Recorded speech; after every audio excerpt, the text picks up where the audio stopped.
नाज़रीन, अगर पुलिस आपको तंग कर रही है, पुलिस का कोई एहलकार तंग कर रहा है, तो उसके लिए आप जिस शहर में रहते हैं वहाँ के डिस्ट्रिक्ट पुलिस ऑफिसर या आईजी पुलिस को दरख्वास्त दें तहरीरी तौर पर।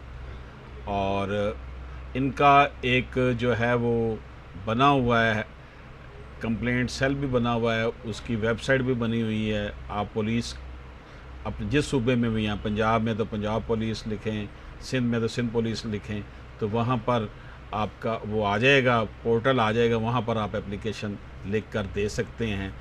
या फिर आप जिस सूबे में हैं उसकी फ़ोन पर भी जो है वो आप दरख्वास्त दे सकते हैं। और मुतलका डीपीओ को, बड़े शहर में सीसीपी होता है, छोटे शहर में ज़िलाई पुलिस ऑफिसर होता है, तो उनको दरख्वास्त दें। अगर ना भी सुनवाई हो तो फिर आप डिस्ट्रिक्ट सेशन जज को दरख्वास्त दे सकते हैं पुलिस के जुल्म के ख़िलाफ़।